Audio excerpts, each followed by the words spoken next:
Magandang gabi ulit mga kaluyalista at mga katropa. Magandang gabi po sa lahat po ng mga loyalista saan man sulok po ng mundo, at sa lahat po ng mga OFWs at sa lahat po ng mga kaluyalista po dyan sa Pilipinas. Magandang gabi po sa lahat-lahat. Andito po po tayo, update po tayo doon po sa kaso po ng inyong idol, ang idol po ng bayan at ang pinangalanan ko po ng hari po ng budol-budol po, na si Norman Mangusin. Si Norman Mangusin po. So ito po ulit yung ating pag-uusapan po. Walang iba kundi po si Norman Mangusin. Kung naalala po natin, nung una ko pong talakayin po at i-expose ang pangalan po ni Norman Mangusin ay noong April 2, na may pinamagatan pong sino ba si Francis Leo Marcos. That was April 2 po.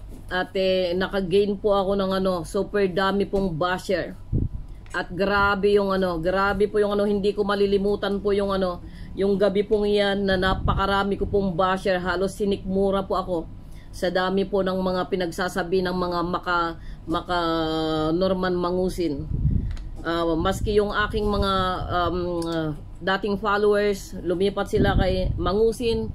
At grabe pong talagang ang dami po nilang pinagsasabing sa akin na masakit na salita, at masyado po ako nilang binash, at nandyan hanggang po sa nag-curse na po sila ng mga salita po. Kinurse na po nila ako. Andyan yung mga, 'di ba, sa atin po, pag tayo po yung sumumpa sa isang bagay, kailangan po mula po sa ating mga puso. Yung panunumpa nila, grabe, yung magkasakit ka na sana, mamatay ka na sana. Yung mga salita pong mga kriminal lang ang pwedeng bumigkas. That was April 2 po, nung una ko pong expose si Mangusin. At mula po sa basbas po yan ni Senator Amy Marcos. At nung April 3, muli sinundan ko po ito ng another pong exposure. Doon po sa sagot po ni Apo BBM tungkol po dyan kay Francis Leo Marcos na yan. That was April 3. Ang may pamagat na ang sagot ni Apo BBM para kay Francis Leo Marcos, ay tungkol kay Francis Leo Marcos. At nung April 6 po, sinundan ko mulit ang babala ni Apo BBM sa mga impostor. Dahil po masyado po yung paggamit ni Norman Mangusin sa pamilya Marcos, sa apelyido ng Marcos, kaya lagi sinasabi ng aking mga customer, laging sinasabi ng mga follower ko na ayun rak, wala naman binibigkas si Francis Leo na siya ay kamag-anak ni Marcos. Pero nagtataka po ako sa inyo na hindi po nyo naririnig, hindi po nyo napapanood yung mga unang video niya. Okay, iyan po ay una pong mapapanood yan sa Bagong Lipunan. Kasi po nung panahon po ng campaign, nagamit ng husto ng impostor na ito yung opisina po ni Apo BBM. Labas-pasok siya doon kasi nga nagpakilalang Marcos siya, at gusto niyang makatulong sa kampanya, at siya loyalista, etc. etc. Hanggang sa one time na interview ng mga Bagong Lipunan o kasamahan ng Bagong Lipunan o sa mga loyalista, yung mga loyalista, may mga loyalistang nag-interview sa kanya, ay nakapag-record sa mga sinasabi niya, na sabing ganon, huwag kang maingay, sabing ganon, anak ako ni Ferdinand Marcos. So maliwanag pa po sa dakilang araw na siya nga po ay kiniklaim niya na siya po ay Marcos, siya ay kamag-anak ng Marcos. At iyan ay pinasisinungalingan ng mga Normanian, at akala nila, ang alam nila ay gumagawa lang po ako ng sarili kong istorya. Diyan ho kayo nagkakamali, mga kapatid. Kaya ang sama talaga ng loob ko na ang dami kong tinanggap na masasakit na salita at mga salitang di ka nais na parang sa yung salitang yan para mula lang sa mga salita ng kriminal. So bago po ako magpatuloy po sa aking pag-update po, gusto kong pasalamatan po ang aking mga kasamahan para sa matagumpay na kaso ni Norman Mangusin. Kasi po nung unang-una in-expose ko yan si Mangusin April 2, tapos April 3 nag-live uli si JR Balico, at pinagtibayan niya o pinagtibay niya exposure kay Norman. At si JR Balico ang siyang nag-expose ng maraming katiwalian ni Norman Mangusin kasi iisang subdivision lang po sila nung pangalawang asawa ni Norman, kaya maraming alam yan si JR Balico. So ito po yung in behalf of Marcos Loyalist Hong Kong po, gusto ko pong magpasalamat sa lahat po ng aking mga kasamahan po. Special thanks po kay Zian Gaza, the real positive and the real scammers po na si Zian Gaza. Kilala po natin si Zian Gaza na isa pong scammer. At pero aminado po ang batang ito. Ang maganda po sa batang ito, aminado po sa kanya pong katauhan. Hindi po siya nagsisinungaling sa kanyang katauhan. Aminado po siyang scammers. Kaya po nung siya hinuhuli na itong batang ito at makulong na sana, tumakas po siya at pumunta po sa mga non-extradition country kagaya po ng Hong Kong at ng Europe. Marami non-extradition country po dyan sa Europe. So patuloy po na si Zian Gaza ay namumuhay sa mga non-extradition country.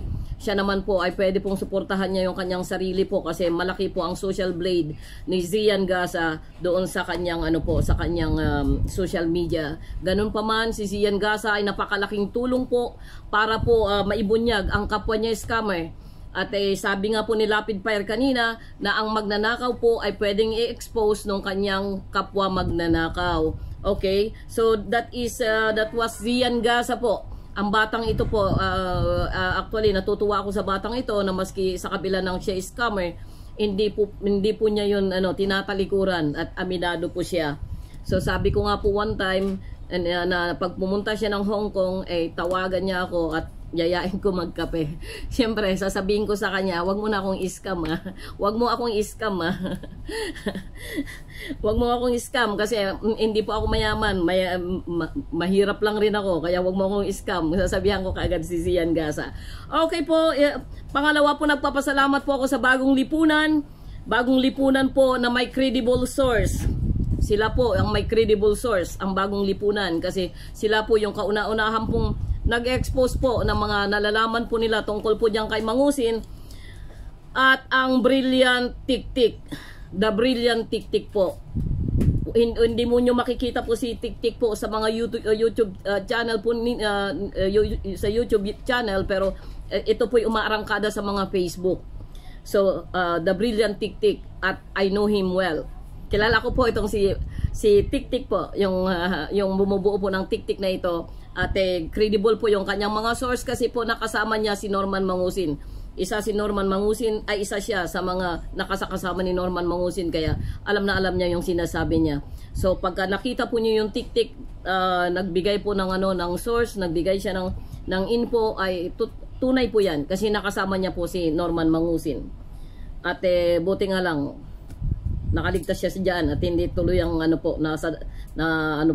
sa kamay ni Mangusin.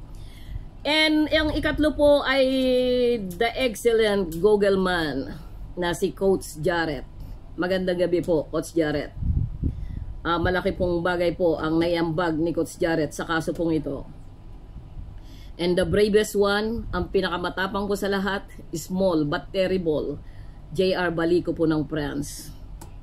Maraming salamat, Kaloy, sa tiyaga mo at sa tapang mo na nag-expose po sa mga nalalaman mo. And the most credible source, based to evidence. Siya po ay isa pong tao po na nagbe-base lamang sa ebidensya to ebidensya. Walang iba po, kundi po si Sir Manuel Mejorada. Sir Boy Manuel Mejorada. Sir Manuel Boy Mejorada, I mean. Sir, maraming salamat. You are the best. Ikaw po yung talaga pong nag-initiative po. Ikaw po yung talagang nitong mga kaso pong ito. Ikaw po yung masyadong masipag po na nangalap po ng mga ebidensya. Marami pong salamat. So, marami ring salamat sa lahat po ng mga supporting Talino warriors, yung mga supporters po natin. Ito po yung mga supporting Talino warriors. Vloggers. Unang-una po si Alam Nadis. Maraming salamat, Alam Nadis. isa ka sa mga contributor po sa kaso pong upang malutas po ang kasong ito o upang may bunyag po ang katauhan po ni Norman Mangusin at ma-enlighten po yung mga Pilipino pong medyo nabablock dahil po sa mga nakikita nilang mga tone-toneladang bigas. Ikalawa, si Tres Rosas. Thank you, Tres Rosas. And next, Takeru Miyamoto. Talino Warrior Mayayabang. Kung natatandaan po natin, yung pong si Mayayabang, isa po siya sa halos kasabayan namin ni JR po na nag-expose po dyan kay Mangusin. Etong si Mayayabang na ito, may takip po siya ng bunganga. Bali, siguro 2 times kong nakita po si Mayayabang po, medyo tumiklop po siya kasi parang mahirap na rin naman kasi ang hirap ng ganitong alam naman natin kung gaano kaluko yan si Norman Mangusin. So, mas pinili na po niya yung at least na ilabas po niya yung mga nalalaman po niya at lahat po ng mga brinodcast po o lahat po ng mga kinumpisal ni Mayayabang po ay totoo po lahat yan. Next po si Inday Marie po. Si Inday Marie po ay isa pong vlogger at isa rin pong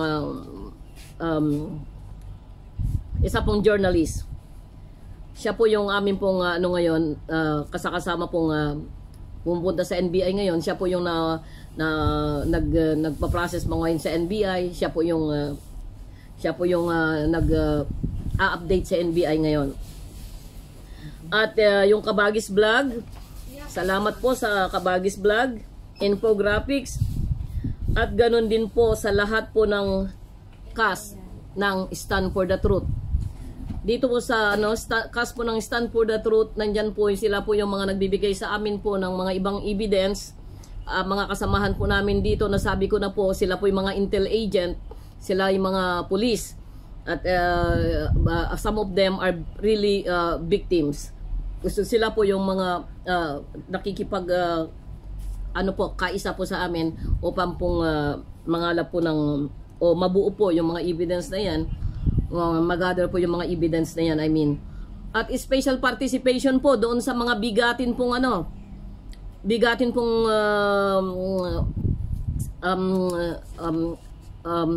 journalist o bigatin pong mga radio announcer na si Lapid Fire, si Sir Antonio, at saka syempre si Sir Arnold Clavio, at saka si Miss Mystica.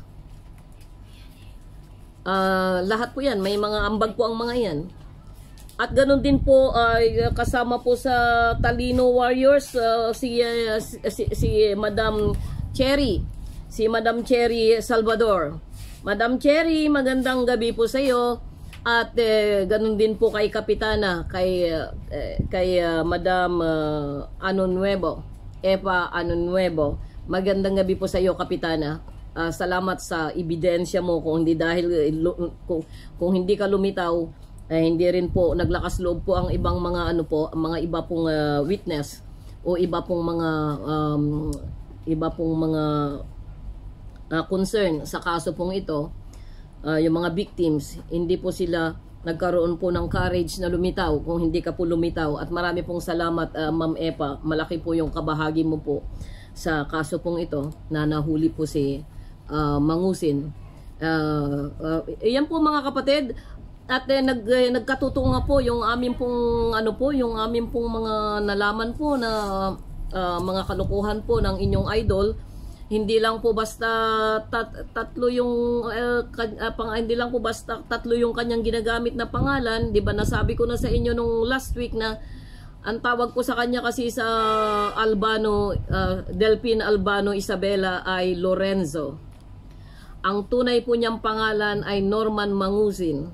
Ang tawag sa kanya doon sa Delphine Albano Isabela ay Lorenzo. Ang tawag sa kanya ni Mrs. Cristina Mangusin, Mrs. Cristina C. Mangusin, ay Enzo, from the words Lorenzo. Ganon din po sa mga ibang barkada niya. So, nasabi ko naman po sa inyo na nakakwentuhan ko po ng ilang beses na itong asawa pong original ni Norman Mangusin, Kaya marami po akong nalalaman sa kanya. Bukod sa asawa ni Mangusin, na customers ko po yung mga taga Delphin Albano, Isabela. So sila po yung isa pong malaking pong testimonya patungkol po diyan kay Norman Mangusin, na marami nga talaga, bata pa lang yan, talagang sutil na pala talaga yan. At marami nga pong bagay po na di ka nais-nais po na ginagawa po niya. Sandali po, ayusin ko lang.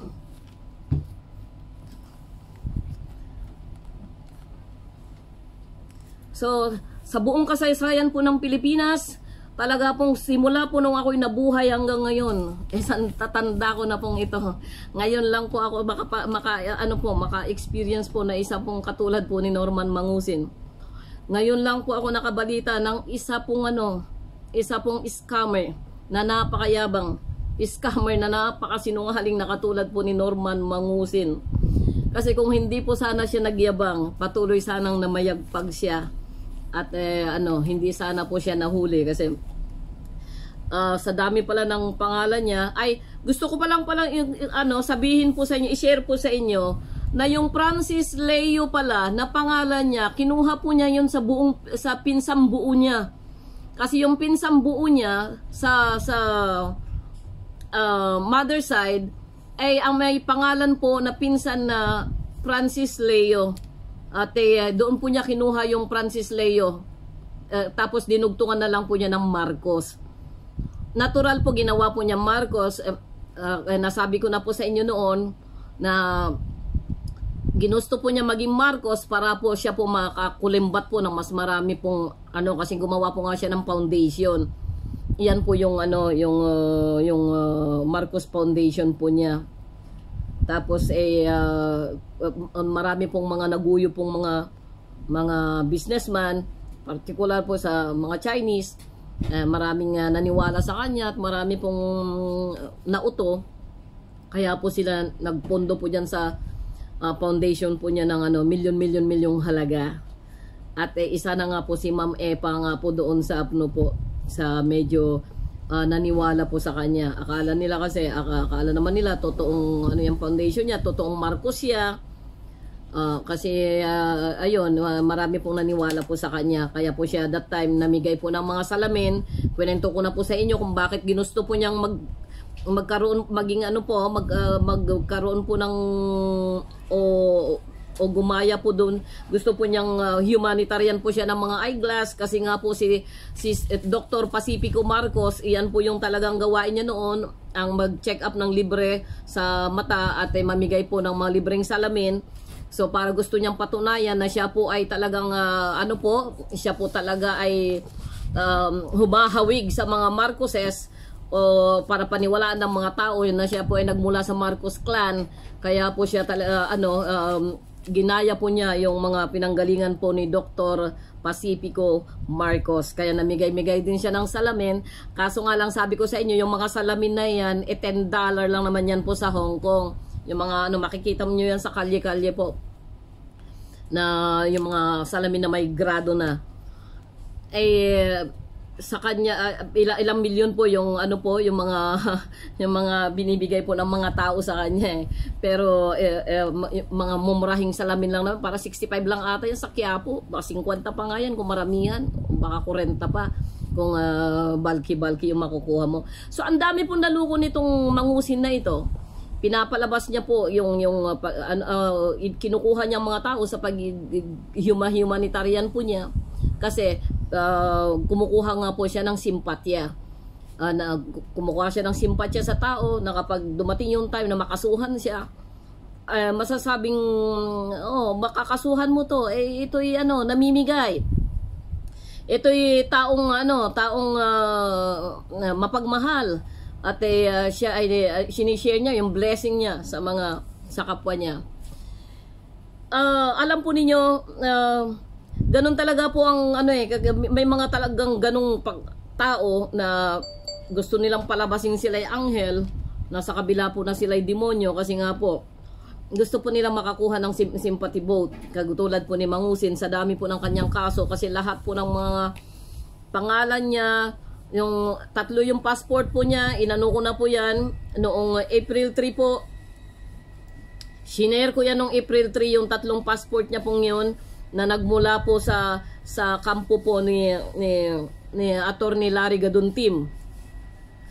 Noong hindi ko na po maantay na kasi ang dami na pong bumabati ko sa akin, yun pong live ko noong April 2, pinagpasapasahan, umabot ng 1.3 million yata yung views noon sa Facebook kasi in-upload sa Facebook at pinagpasapasahan tapos kinopya nung vlogger ni Mangusin na tumaob yata ng almost 300,000 views. Yung huli kong huling kita ko noon. Pagkatapos lagi sinasabi nitong si Mangusin na ito, inuulit-ulit na ipinopost sa Facebook niya na sino ba ere, lagi niyang ginaganon yung sa mukha ko.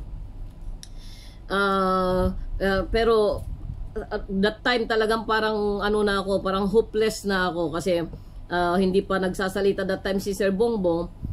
Sabi ko kay Attorney Larry, sabi kong ganon, parang hopeless na akong sabi kong ganon, ang dami nang sinabi ng mga tao sa akin. Kasi ang bilin nga sa amin ni Sir Bongbong, ikalat namin as long as possible yung na si ni Norman Mangusin na isang scammer.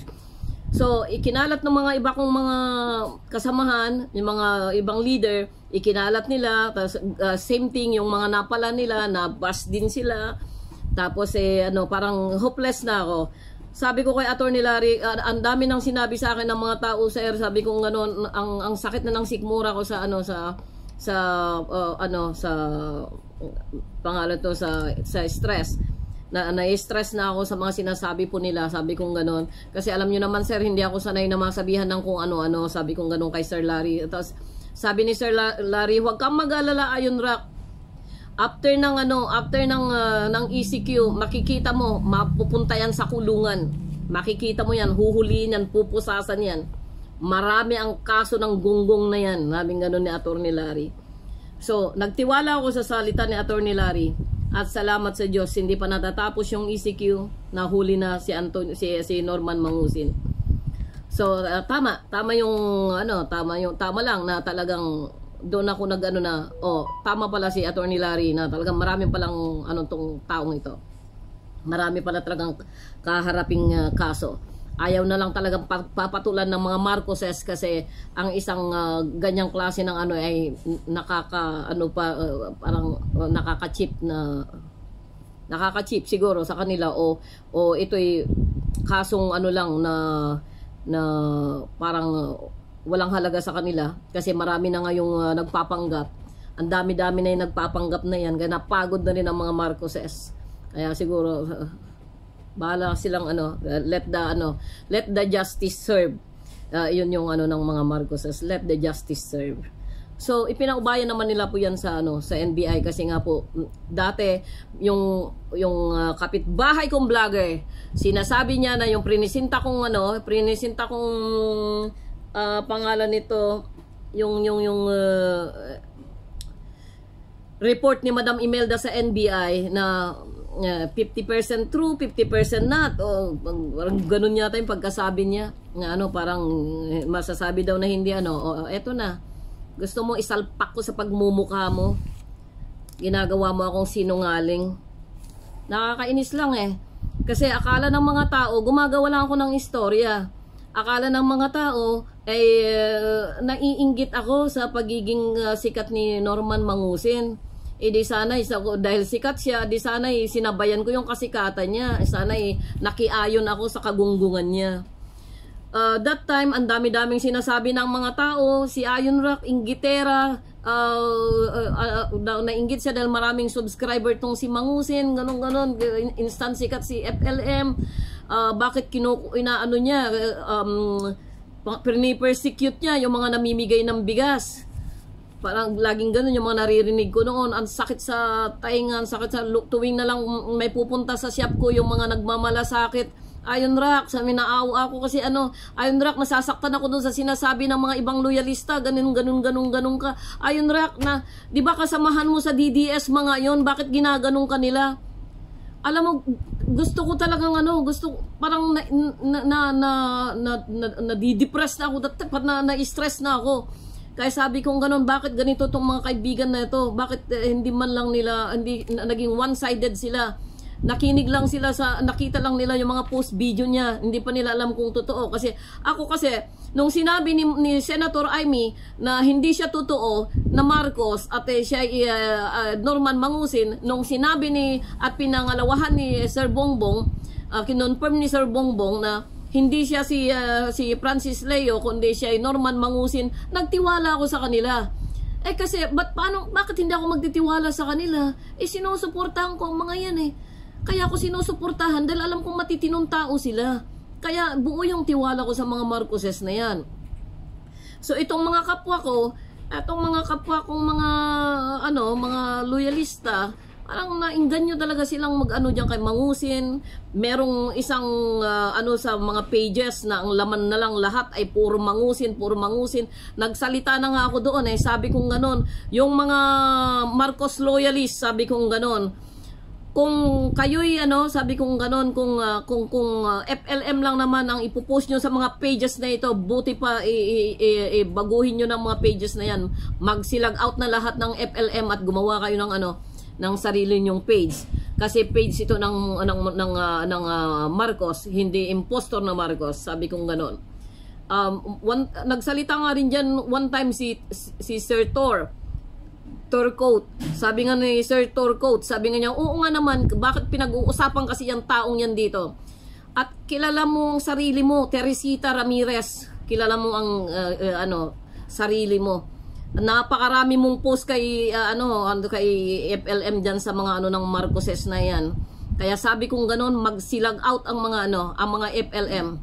Kasi kayo, mga balimbing kayo. Ilang beses dalawang beses na in-interview diyan si Sir BBM sa radio station, sinabi niyang hindi totoong Marcos yan si BBM. Anong sabi niyo?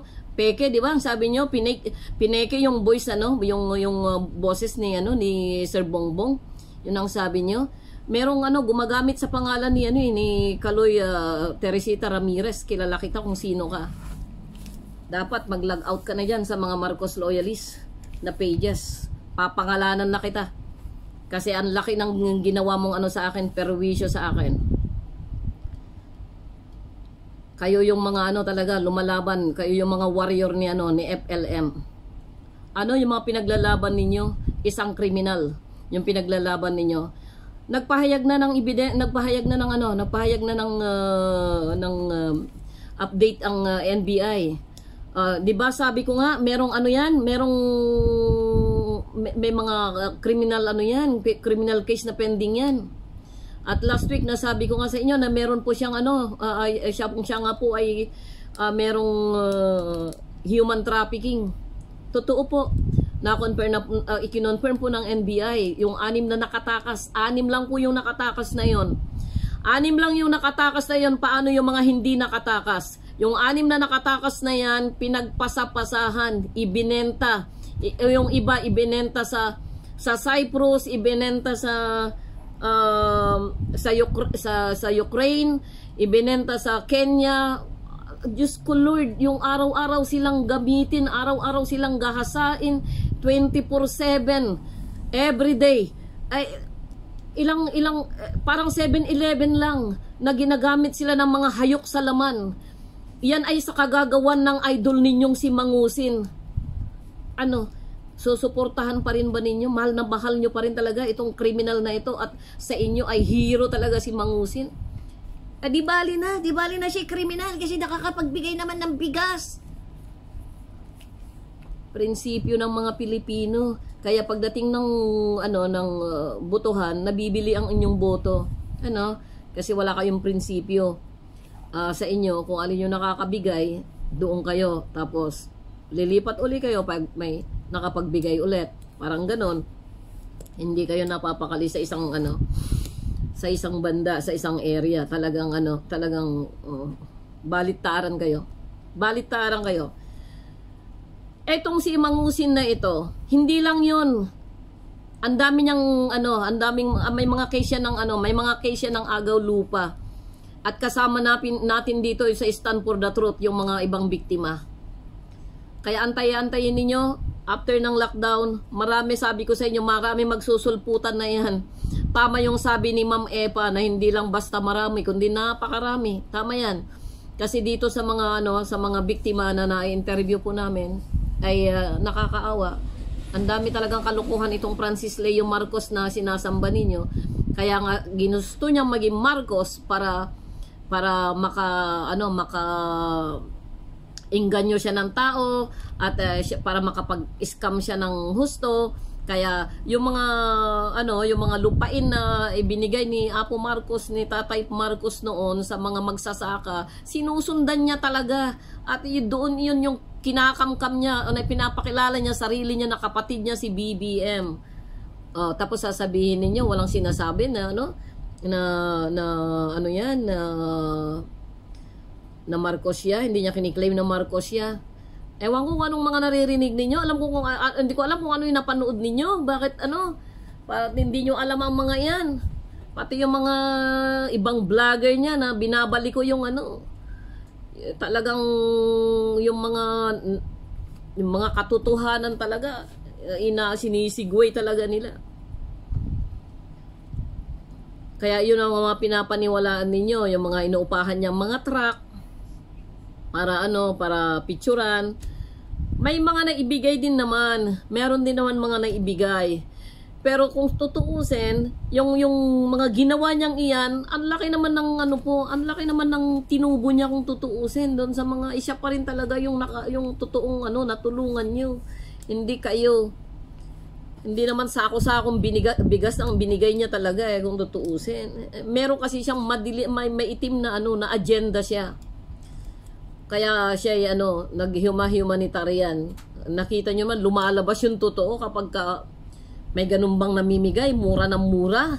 Tapos kapag may sumita sa kanya o may nagbunyag sa kanya, grabe yung grabe yung pagmumura niya. Ang askad ng bibig niya kung tutuusin. Hindi pa rin kayo nagtaka doon bakit ganun yung pagkatao niya? Kasi kung namimigay ka talaga na totoo sa iyong puso, hindi mo na kailangan ng kuda. Tayong mga Pilipino minsan wala tayong kadala-dala. Parang pinapairal natin minsan yung ating emotion.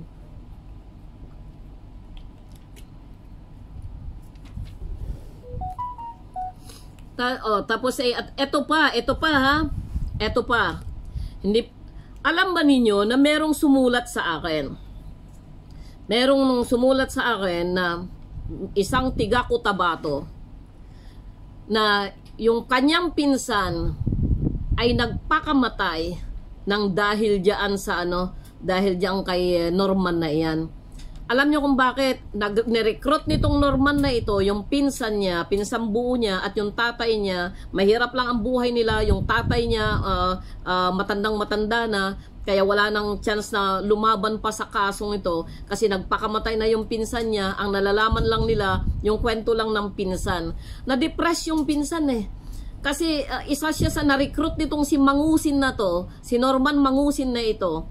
Nagpatayo siya ng may club daw yan sa Pasay O patutunayan naman ng NBI na nagkaroon talaga ng club yan sa Pasay. Wala nga yatang lisensya yung club na yan nasabi na yan, naikwento na yan ni Lapid Fire kasi pinatunayan na ng NBI na nagkaroon nga ng ng pangalan nito, hiring o recruitment, na yung mga babae, pag yung mga nare-recruit nilang babae, pinahuhubad nila. At isa itong pinsan na ito ang ni-recruit. Medyo may itsura itong pinsan nito, nanggaling ng Cotabato. Inilak yun sa isang kwarto. At yung mga parukyano, yung mga customer, matanda, mga matanda, manyakis, lahat mga adik-adik, lahat na, yun na yung mga naging customer ng batang ito. Kasi wala siyang kaalam-alam na ganun ang trabaho niya sa Maynila tapos gwardyado sila. Nilalakan ni Mangusin sa kwarto. Isa ito sa biktima. At ginagwardyahan, may gwardya, pati nga yung gwardya parang pwedeng mag-testify sana itong gwardyang ito, kaso nga lang takot din kay mangusin. Hindi ko alam kung sino tong security guard na to. Nagsumbong yan eh. Tapos itong ano, kaya tuwang-tuwa siya nung ma-expose yung mangusin na yan. At meron ng naglakas loob na mag-expose diyan sa kaso ni mangusin na yan, kasi ang tagal ng panahon na naghirap ng kalooban ng taong ito dahil sa pagkamatay ng kanyang pinsan, sa depression ng pinsan niya, kasi iba't ibang lalaking gumahasa sa kanya, iba't ibang lalaki ang gumamit sa kanya. Meron daw may isang customer na adik-adik siguro, na pinasukan daw siya ng bote yata. So, hindi matanggap ng bata na ganun yung nangyari sa kanya. Nagpakamatay yung bata. Hindi ko nga alam kung sabi, eto sa totoo lang ang sabi ko nga dito sa sa sumulat na ito, na pumunta siya sa NBI, makipag-cooperate siya, maski siya na lang yung yung mag-file ng kaso para doon sa pinsan niya. At sana nga makipag-cooperate tong batang ito, kasi napakalayo ng Cotabato. Tapos sabi nga niya, paano po ako lalaban na mahirap lang kami. Yung tatay niya mahirap lang rin naman.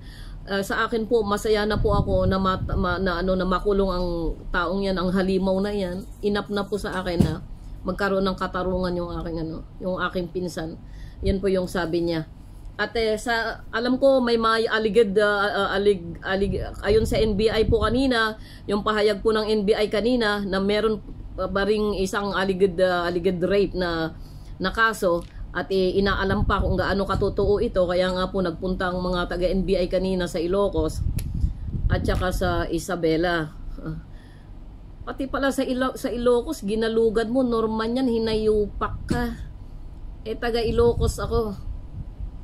Alam mo, dapat lang talaga na makulong ka. Kung ito'y kung talagang mapatunayan na meron ka talagang ginahasa sa Ilocos.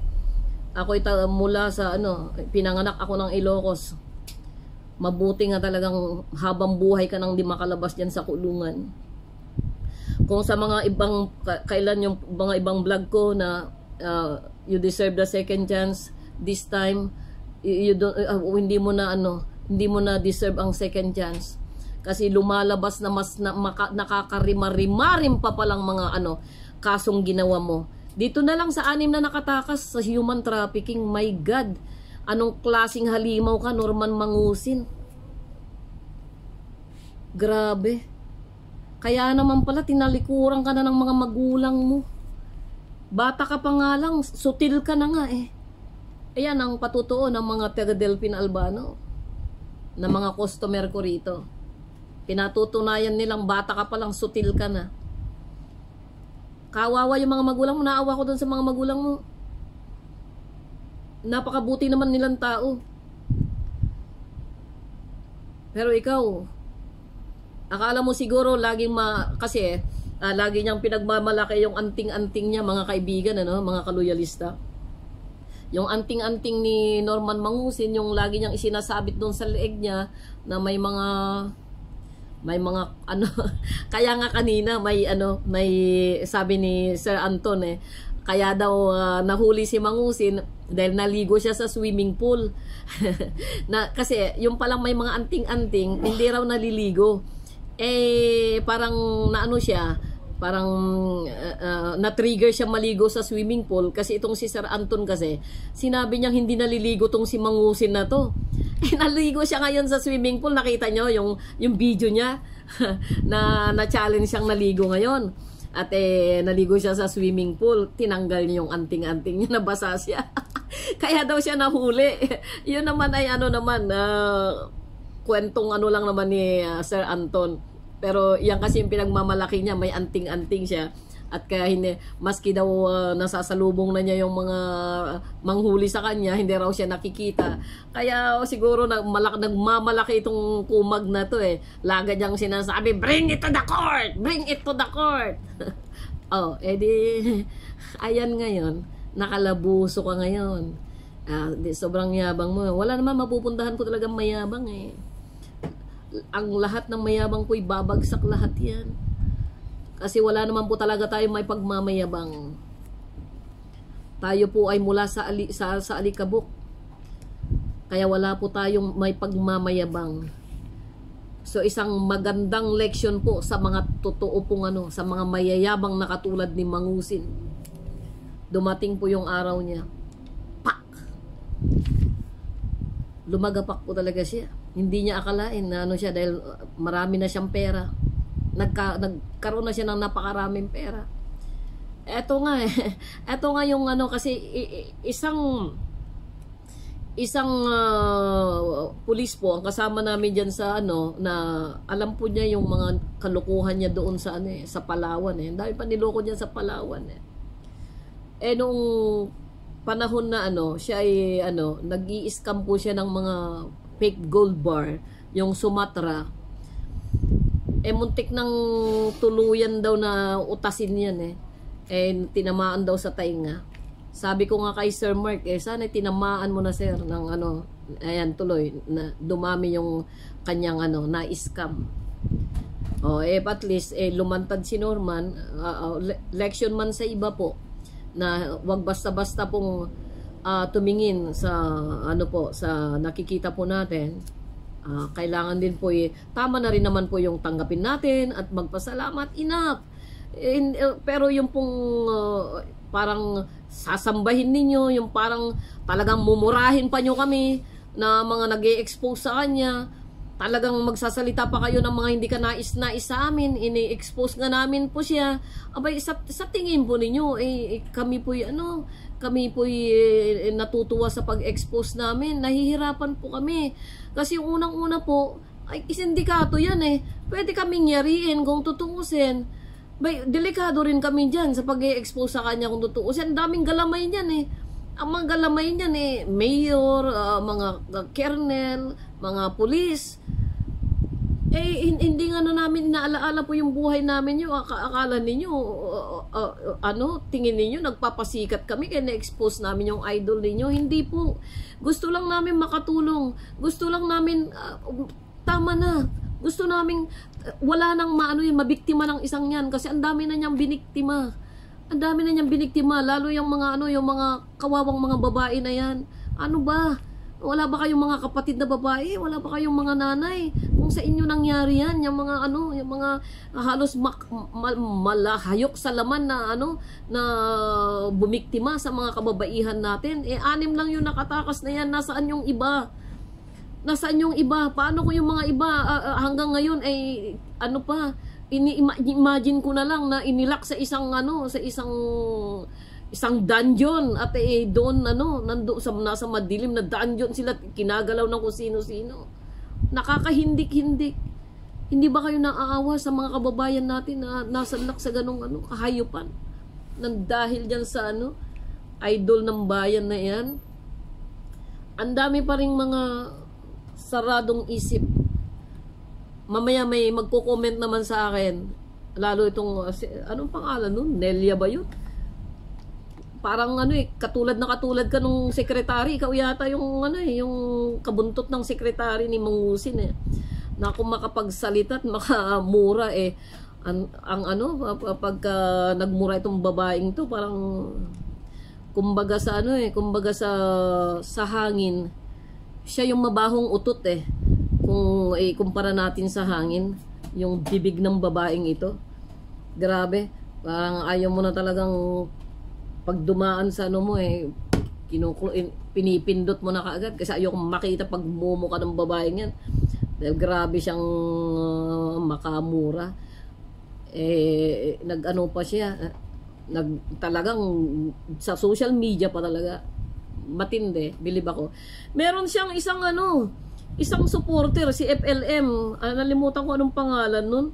Yung nagpaalam na po siya kanina, last na raw niya. Kabise, si Kabise. Kabise, sa kabila po ng lahat na ikaw ay maka-FLM, at least tumayo ka sa katotohanan at maging sa mga sandaling ito, aminado ka na enough. Aminado ka na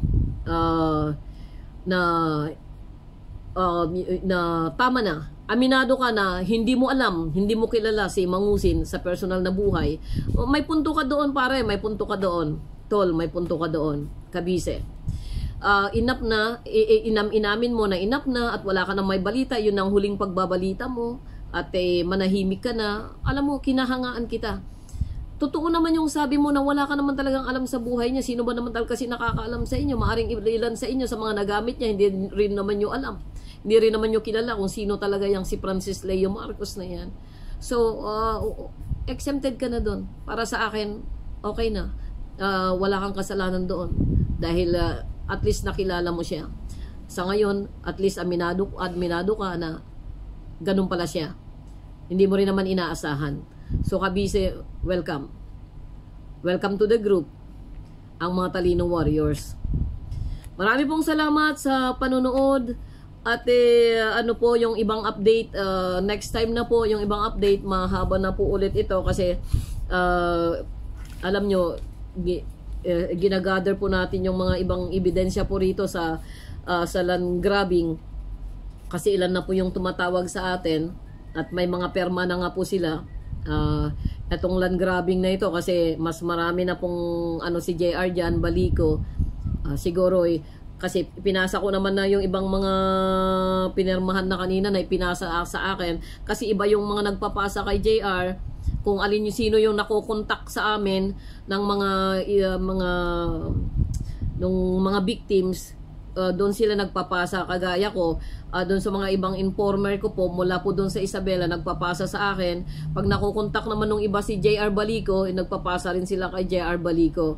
So yung ibang evidence nasa kay JR Balico, ang masasabi ko po rito kung alin lang po yung ebidensyang nasa akin po, yun lang po yung ipinasa ko naman sa mga kasamahan na namin kasi hindi naman po ako makapag-appear sa NBI, wala rin naman po akong exposure lang naman po yung pwede naming gawin dito as a part of Talino Warriors. Yun lang po yung pwede namin gawin dito para naman matulungan po yung mga kasamahan namin na nagpupurso po talaga sa kaso pong ito. At marami pong salamat sa lahat. Hanggang sa muli po, yung ating next update po ay sa susunod po ulit. Maraming salamat sa panonood.